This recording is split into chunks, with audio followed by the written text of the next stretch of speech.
welcome back to Grobus Jack. So in the last episode, which was recorded in segments, and I apologize somewhat for the segmented nature of the last episode, but that's sometimes how production works.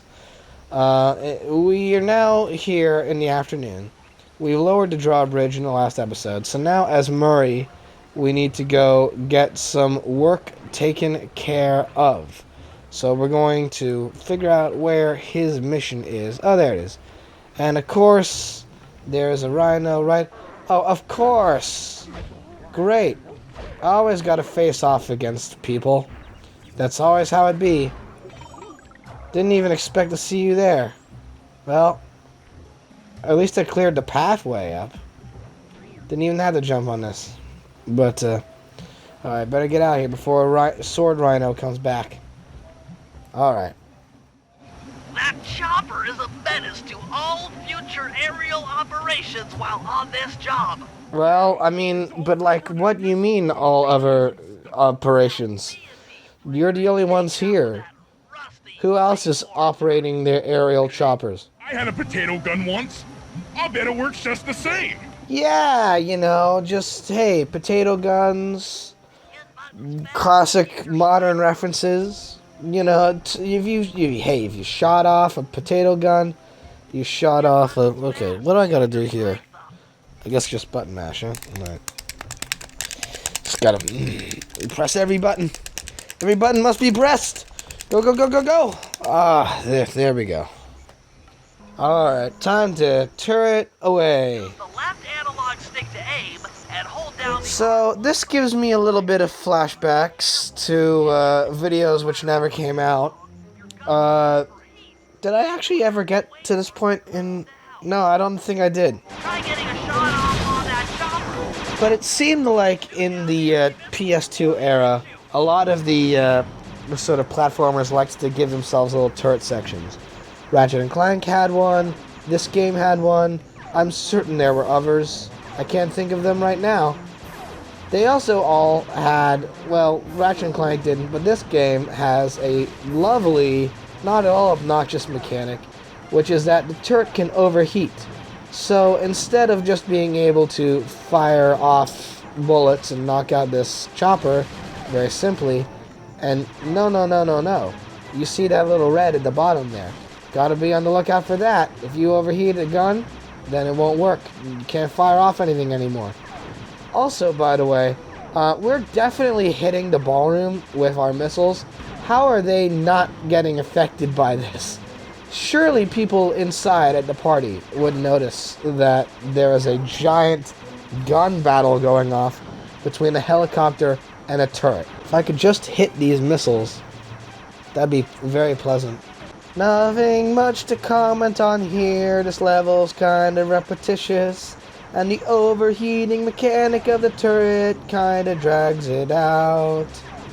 And what's with the spiraling of the missiles, it makes it harder to hit them, because they're always circling like that. Some of them don't spin as much, but then there's some like that which do. And then you can hit the chopper and it drags this out for you. You like that improv song? Buy my new album, Songs of the Cherry Picker. And the album cover is just a cherry picker. It's a cherry picker. Come on, we're very close to being done with this. Just get me out of this scenario. Just come on. Come on. Come on. There. Murray triumphant. Good work. The sky's all clear. Well, that was nice. Hello, I'm here for the dance. Huh? Sorry, sir, but we have a dress code. You got a tuxedo? No. Sorry, pal. No tux, no entry.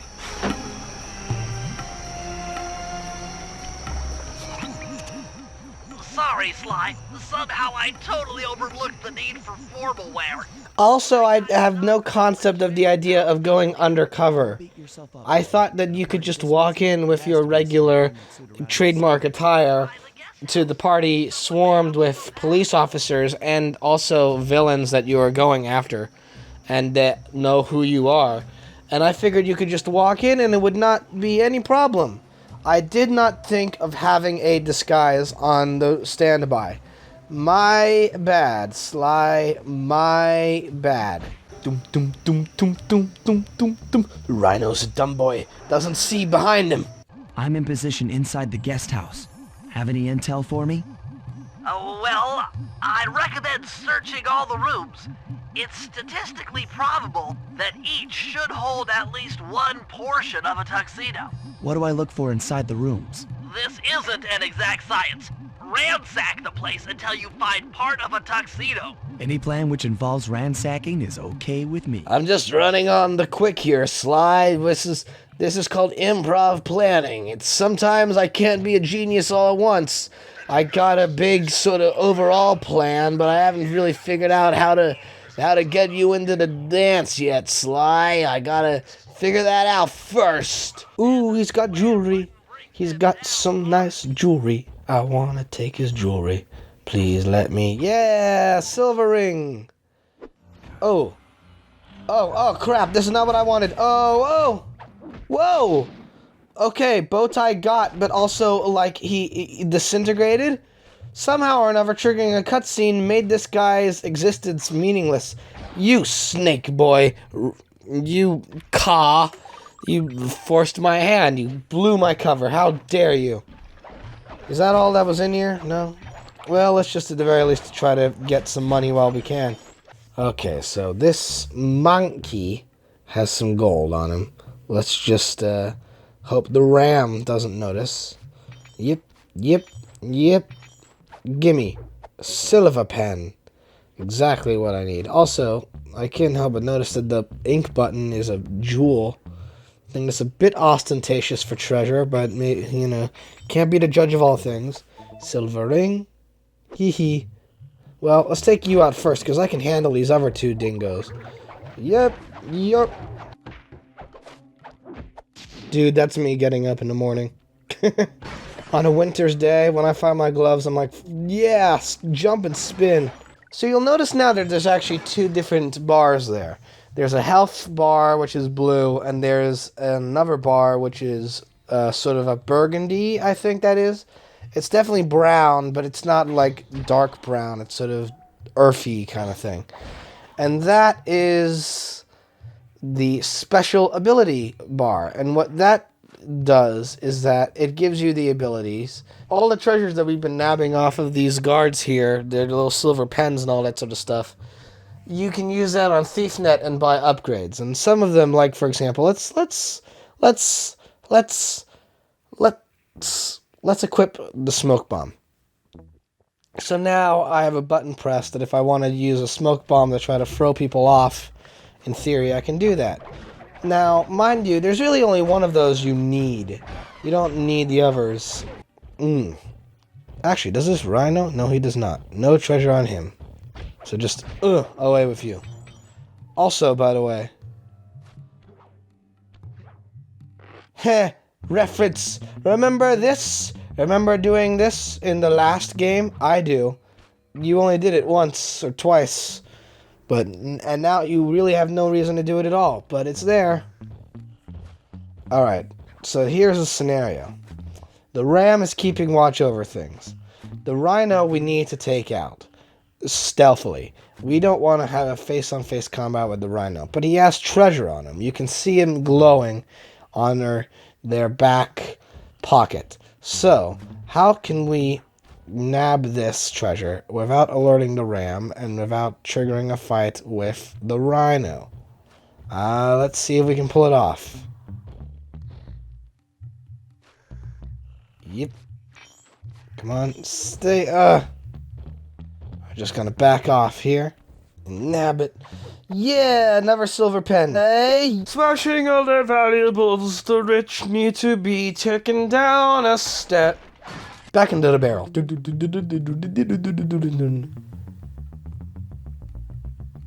And there's some juicy bases.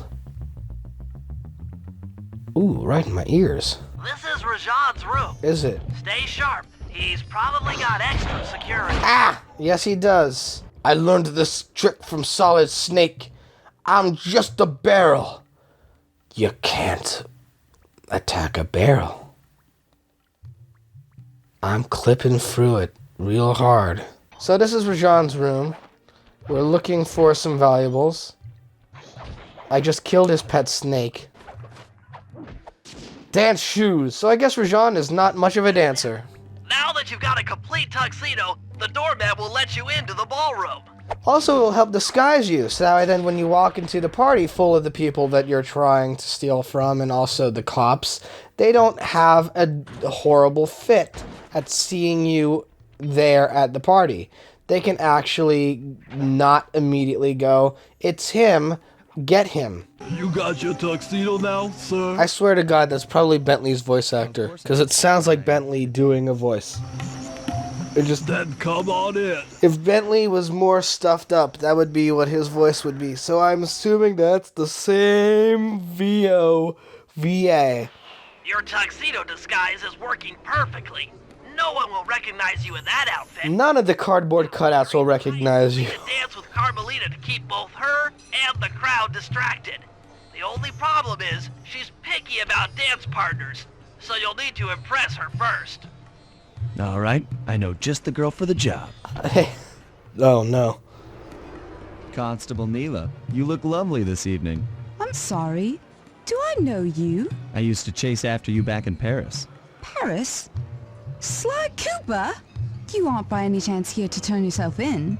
Old Ironsides would fall out of her dress. Oh my God, and somewhere out there in the world, 1,000 furries just squeed their knees. So, this is essentially, you may recall the horrible Ms. Ruby boss fight from Sly 1, which didn't work at all because it was the remaster totally messed up the beat and got the rhythm wrong. But in these sequel games, they adapted that, instead of it being a boss fight, into being missions all on their own. And I think that these versions are much more successful in what they're trying to do. Certainly that they are more functional and are more on beat than the first game. Are you using me to get at Old Ironsides? Yes, I am. Do you mind? Not at all. Neela really is just A-okay with the idea of doing this just to make Carmelita envious. Delicious. Mmm, delish. It's a good old tasty treat, this is. That fellow is very graceful. If only you moved spice shipments as well. Silence. Alright, that apparently was a piece of dialogue. This is actually relatively easy. But maybe it helps that I know music.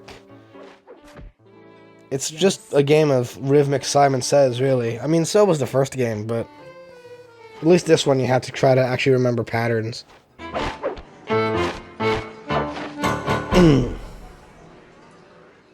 Thank you. That was delightful. Oh. Thank you, Constable Neela. After all, it takes two to tango. Yes, and 3 is always a crowd. And 4 is makes a door. Please, Neela. His skills far surpass you. Later, you and I might share a dance. I must say, Miss Fox. for a fox, Carmelita is acting rather catty. You like that? You like that sick animal jokes?